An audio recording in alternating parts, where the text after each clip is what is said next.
Testing 1, 2, 3. See? The idea of doing a Lent course on the theme of joy came to me primarily through the tragedy of a teenage death that happened about a month or so ago, surrounding the whole question of drugs and addiction, experimentation. And I suppose a question in my head was, why on earth would anyone do that? Why would anyone feel a need to take something to enhance something as beautiful as Salcombe? And a number of us have been aware that even within our idyllic surroundings, there is an issue, as there is an issue in many places in the UK, in the cities, but also in the rural areas, where our kids, our treasured ones, are taking substances that are much stronger than they were, say, a generation ago, and some of those substances are unknowns of what's put in, and as we've seen, it's dangerous. I'll give you an instance that cut me to the chase. About 6 months ago, I was talking to a 26-year-old, counselling him. He has been taking variations of marijuana and other stuff from all sorts of local dealers. He said to me he spends £800 on average a month. He doesn't earn £800. Barely. How long he'd been doing this? He said 10 years. So if you get the calculator out, it works out at about 58 grand or so. I said, that's a really nice car. Yeah. That's a down payment for a mortgage. He then said to me, as I was trying to encourage him to go to a rehab place, because I thought he'd hit rock bottom, but I don't think he's hit rock bottom yet, which is very frustrating. He then said to me, when I proposed this a place in Kent, a monastic setting, a monastery that does rehab and has a fantastic success rate, he said, I'm not very religious. And my reply was, don't talk rubbish. You are very religious. It says that your high priesthood is getting £800 a month from you. And I wish I could get £800 gifted by parishioners every month to the church. You are very religious. It says that you've got a different religion from me, and a very specialist religion, and your masters, your spiritual masters, are going round in the latest trainers, driving nice cars, and quite frankly, laughing behind your back once you've given your order to them in Snapchat. My thought today is just to explore firstly about hitting rock bottom. What does that mean for us? And turning it around. I love St. Teresa of Avila, the 16th century mystic, and like Churchill, you can attribute to her with almost any quote. But one quote that is given to her is, she said, "I am a worm, but this worm can become a butterfly." And I think there she's got in a kernel of, in that metaphor, she has grasped the Christian story. And like Alice, we are called to fall down the rabbit hole and then work out between the cake and the bottle what balance of these things we should eat, so that we may be able to squeeze through that door into the garden. I am a worm, but this worm can become a butterfly. Most people think it's either just about being butterflies, a sort of religious Disneyland, which I'll come on to in a few sessions later, or that it's about me being from a pulpit thumping about, you're all worms.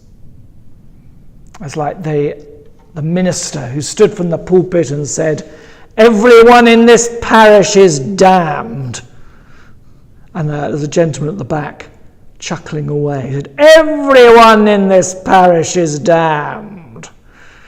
And he's still laughing away at the back. Everyone in this parish is going to hell. I said, you, sir, why are you laughing? He says, I'm not from this parish. So I am not trying to put over to you only half of the story. St. Teresa is putting two bits of the story together, and that's really crucial for us because these talks are about joy, and our Gospels all have that mysterious word euangelion, which means good news. It's where we get the word angel from. We are in the end proclaiming good news, not rotten news. But as I think Dante, and I read just before Christmas the Inferno. I had a few weeks in hell. It was delightful. Quite exquisite in his style. But if you were to summarize hell from the moment when the poet gets to the gates of hell and it says, abandon hope, all ye who enter. To that moment when he crawls on the back of Satan, who's chewing away at Judas Iscariot and Brutus, and finds his way out of hell.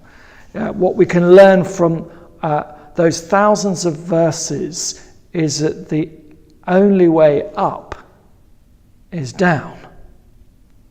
And we say in the Apostles' Creed, don't we, that Jesus descended into hell,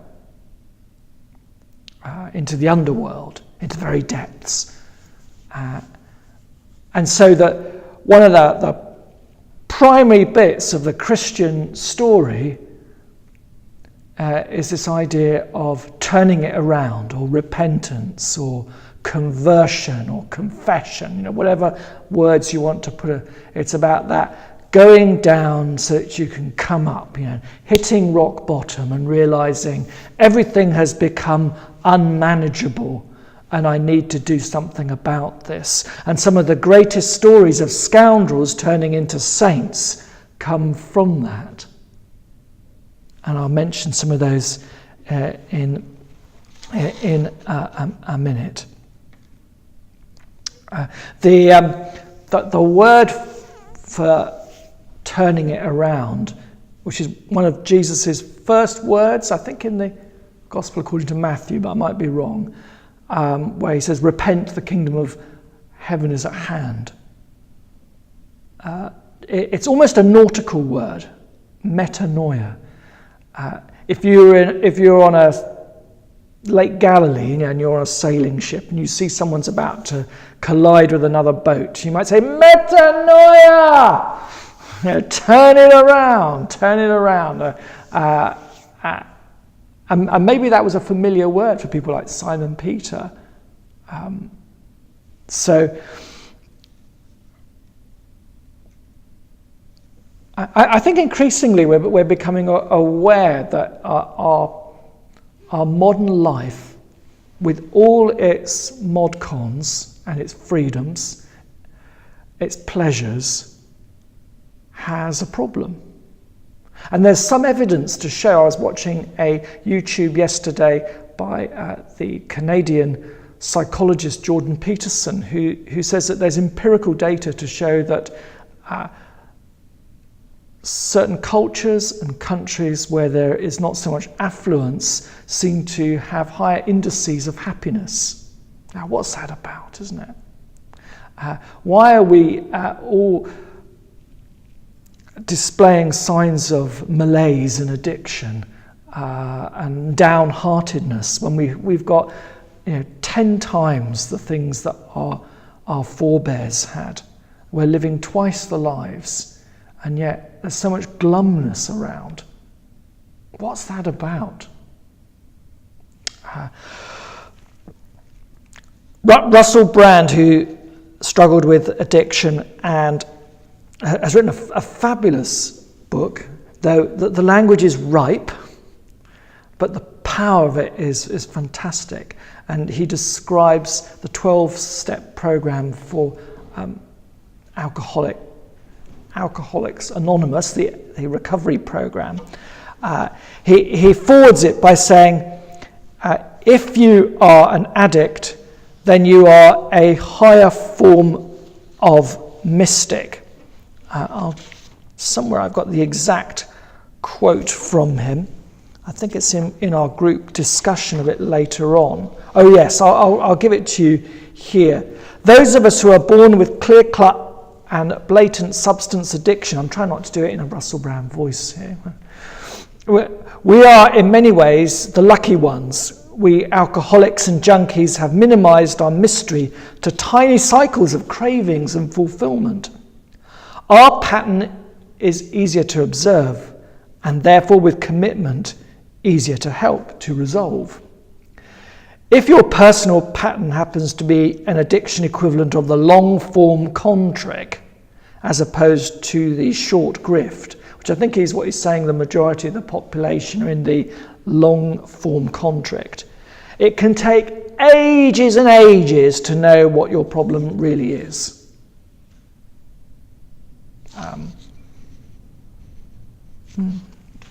Well, you might want to kind of discuss that one. He's quite interesting because he's come round to a lot of Christianity recently, and he said last year that the problem with Western society, I'm trying not to say it's in Brande speak, the problem with Western Christianity, it hasn't taken seriously recently the teachings of Jesus of Nazareth.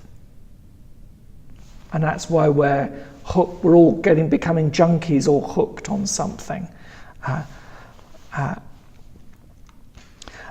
Oscar Wilde said, we are all in the gutter, but some of us are looking up at the stars. If you go to Trafalgar Square, there's a little plaque and bust with him looking up to the sky. And those words are there. One of the parishioners recently was in Trafalgar Square, had heard me say it from the pulpit, took a picture, printed the picture and gave it to me. So I've got it framed in the study, where we are all in the gutter, but some of us are looking up to the stars. The preacher C.T. Studd, again, this will be another quote for you to reflect on. Some want to live within the sound of the church or the chapel bell. I want to run a rescue shop within a yard of hell. Isn't that the mission of the church? And I'll come back to that a bit later. So in some ways there is some parallel in all of this talk of turning it round to the recovery program, to the 12 steps. I gather one of the founders, one of those who were very involved in it, retired to Salcombe some years back and lived on Main Road. Had come from a sort of Wesleyan Methodist background. If you know more about that, or want to do a bit of research, it'd be interesting to know, wouldn't it? And there is a religious undertone to AA that some people have struggled with, but I think AA groups have been good in interpreting that sense of the higher power, or God as we understand him.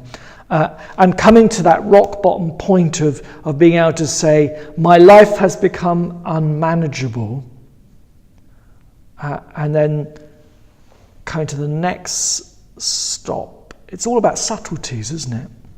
That very next subtle thought, I decided to give my life over to a higher power. This could only be solved with reference to a higher power. And then that third step of, I then did that. Which I think that's what's good about the AA process is you could take the word sin, and I know that's a complex word. I mean, you could interpret that as, the damage we do to the universe, the damage we do to ourselves, the way that we, in a sense, offend God, our rejection of holiness, however you want to package that, our injustices, our lies, and so on, that you could actually put addiction and completely swap it with that word sin. That the work beyond that, I think AA also says, is hard, but often there is an initial joy that surprises people when they hit rock bottom, because there's nowhere else to go.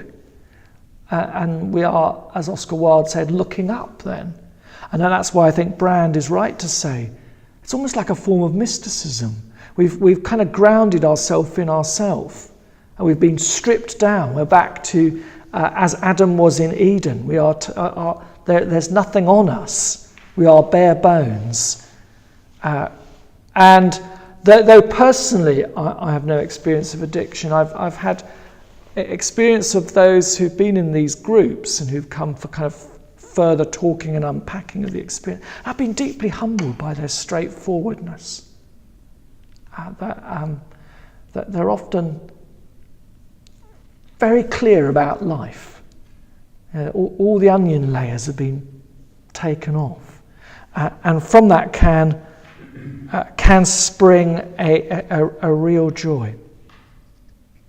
But what of stories of conversion, of turning it round, of scoundrels becoming saints?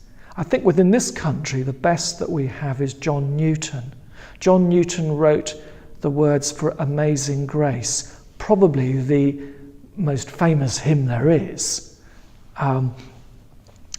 Newton was a sailor from his youth. He organised slave transportations, and as he went up the pecking order in the shipping business, was doing some of the paperwork as well as the grafting. However, his story changed on one night in 1748. And indeed, underlying that is his mother. This is a bit like St. Augustine in the 4th century, who said, "Lord, make me holy, but not just yet." Augustine's mother prayed for Augustine to become a Christian. John Newton's mother apparently prayed for him to become a minister, even though he was known in the trade where he worked as the great blasphemer. For apparently every word imaginable in the 18th century came out of his mouth. He was known for his debauchery, his disregard for human life, his coarseness, his brutality. One night, after I think a week of extreme weather in the Atlantic, as a sort of a punishment, I suppose, he was tied to the helm so that he would be the one keeping the boat from sinking. And as he was tied to the helm for all those hours, some very deep thoughts hit him, and he felt like Jesus on the cross, literally keeping the whole thing from sinking. He gave his life to Christ, and years later, after ordination, with some of the greats like Wilberforce, became a champion to end slavery. In fact, if you see the film Wilberforce, it's very powerful in the way that he's depicted. He lives his life somewhat as a barefooted hermit in his own church, amazed by the grace, but still carrying the wounds of what he'd done, the thousands who had perished in voyage, who had been snatched from their parents, kidnapped from the Africas and taken to the colonies. This hasn't airbrushed the pain of that away, but a joy has also come through, that he has felt saved and forgiven and redeemed. He has hit rock bottom and now he's shooting up,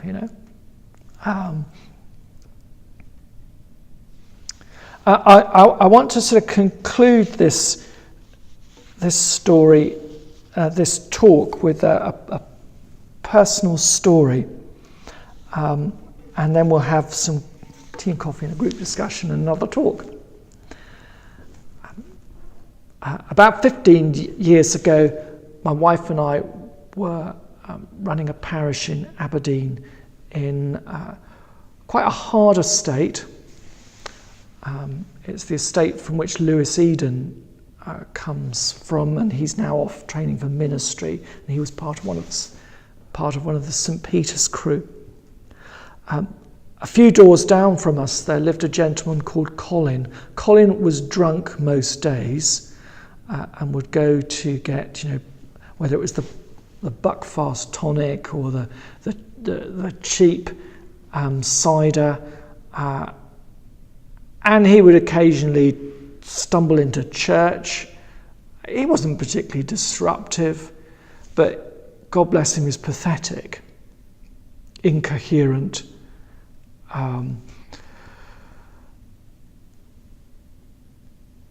One midnight, he came to our door, a gibbering wreck. In that week, he'd been told by the GP that his sort of health pathway was going to come to a very severe cliff edge, in that he was beginning to exhibit signs of liver failure. He had got himself sorted out for rehab in Aberdeenshire, in the Grampian Moors, and he was terrified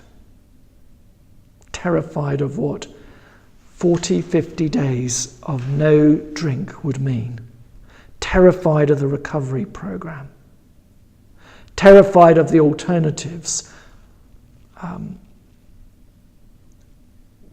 I gave him a little card, and I'm going to read this to you later on in our reflection, the Footprints prayer,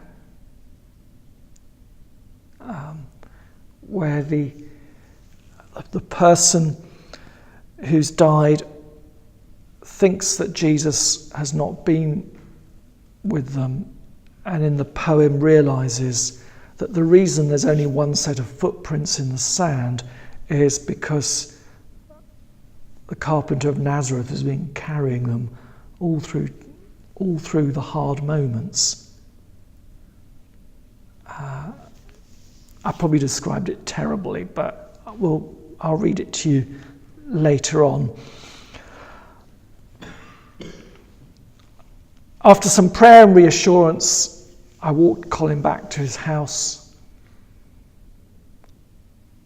and put the thought out of my head.